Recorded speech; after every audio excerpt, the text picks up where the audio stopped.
যে এরাই সমস্ত আন্দোলনটা করছে এবং এটার মধ্যে কারো তেমন কোনো অবদান নাই। এই ছেলেরা জীবন মৃত্যুকে পণ করে আন্দোলনটা করছে। ইউনূস সাহেব টাইটেল দিয়ে দিল মাস্টার মাইন্ড। আপনারা যদি বিশ্বাস করেন, আমি এখন পর্যন্ত ওদের কোনো ছেলের সঙ্গেই সামনাসামনি একটি কথা বলিনি। দূরে থেকেই তাদেরকে আমি দেখেছি এবং 5ই আগস্টের পরে তাদেরকে আমি বেশি বেশি করে দেখলাম। তো ওরা আমার সন্তান তুল্য। এদেরকে দেখলেই আমার সন্তানের কথা মনে পড়ে। সত্যি বলতে কি, একটা ছেলের চেহারা একদম আমার দ্বিতীয় ছেলের মতো, দেখলে বদল দেওয়া যাবে। আমি ছেলেটার নাম নাইবা বললাম, একদম আমার ছেলের মতো। আমার অনেক সময় মনে হয় এই ছেলেগুলো ভালো করলে আমার ভালো লাগবে, কিন্তু যদি কোনোদিন বিপদ আসে, যে ছেলেটা একদম আমার সেকেন্ড ছেলের মতো দেখা যায়, ওর প্রতি আমার এত মায়া লাগে যে এটা চিন্তাই করা যায় না। কারণ রাজনীতির যে পরিপক্কতা, এটা তাদের আসে নাই। এবং তারা যখন আন্দোলন শুরু করলো 1 জুলাইয়ে, বৈষম্য বিরোধী ছাত্র আন্দোলন, নির্দোষ, একদম দুধের মতো সাদা, এটার মধ্যে কোনো রাজনীতি নাই, কিচ্ছু নাই, শুধু বৈষম্য বিরোধিতা চায়। হ্যাঁ, চাকরির প্রার্থিতার ক্ষেত্রে আমি সেদিন তাদেরকে বলেছিলাম, বাবারা তোমরা কি শুধু, আমি প্রথম, আপনারা ইউটিউব খুলবেন আমি দেখাবো, আমি প্রথম বলেছিলাম, বাবারা তোমরা কি শুধু চাকরিই চাও? তোমরা না এই বাংলার সন্তান, এই বাংলা নেই, গণতন্ত্র হারিয়ে গেছে, তোমরা না গত 15 বছর যাবৎ ভোট দিতে পারো না, তোমরা কি একটা ভোট দিতে চাও না? এমনভাবে তাদেরকে আমি উজ্জীবিত করেছিলাম। আমার কথাই তারা বলছে তা না, কিন্তু আমার মনে হয়েছে আমি বলার পরের দিনের থেকেই বোধহয় বলা শুরু করলো যে আমরা চাকরি চাই সত্য, কিন্তু আমরা গণতন্ত্র চাই, দেশে গণতন্ত্র নাই। কাজে এই ছেলেদেরকে আমার কোনো সময় মনে হয় নাই যে ছেলেরা খুব খারাপ, ছেলেরা খুব কিছুই মনে হয় নাই। এবং কে নেতা তাও আমি জানতাম না, নামই আমি জানতাম না। 5ই আগস্টের আগে নাম খুব জানতামই না, 2-একটা নাম হয়তো বা কানে আসছে, জানতাম না।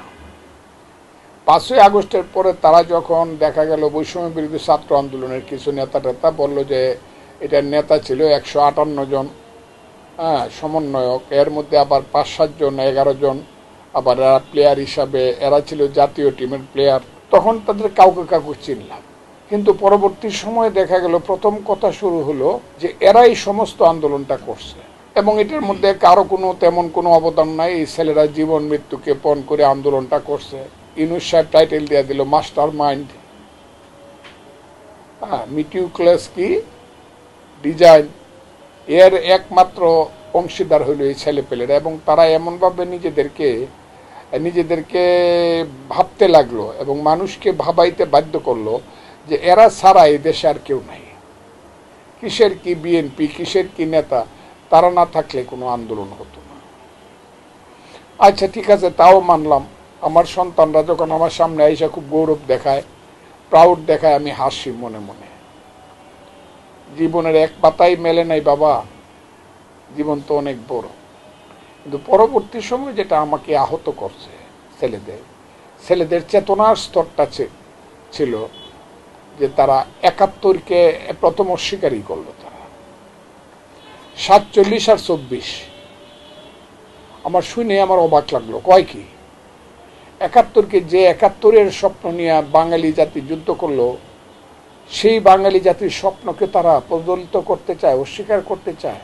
এরা না যুবক, এরা না তরুণ, এদের মধ্যে 71 ছাড়া কোনো স্বপ্ন থাকার কথা না। কারণ বাঙালি জাতির শ্রেষ্ঠ অর্জন, শ্রেষ্ঠ সম্পদ, শ্রেষ্ঠ স্বপ্ন হইল 71।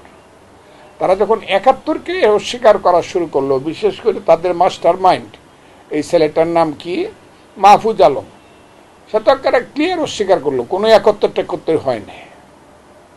এবং তারাই যখন উদ্যোগী হয়ে দেখলাম যে বঙ্গবন্ধু শেখ মুজিবুরের ছবি বিভিন্ন জায়গা থেকে বঙ্গবন্ধু থেকে টাইনা নামাইলো, আমার কাছে খুব কষ্ট লাগলো।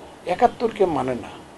আমি দেখতে লাগলাম, যে দেখতে দেখতে আমার কাছে মনে হইলো না, এরা তো না বুঝে কুতেছে না, এদেরকে কেউ বলতেছে অথবা কেউ তাদেরকে দিয়ে বলাচ্ছে। তখন আমার মনে হইল না, বেশি অকলে তো এত বেশি তো। তখন আমি প্রথম দিন খুব ঠান্ডা মাথায়, খুব ভালোভাবে, বাবারা তোমরা এরকম করো না, এরকম করো না ইত্যাদি করা শুরু করো।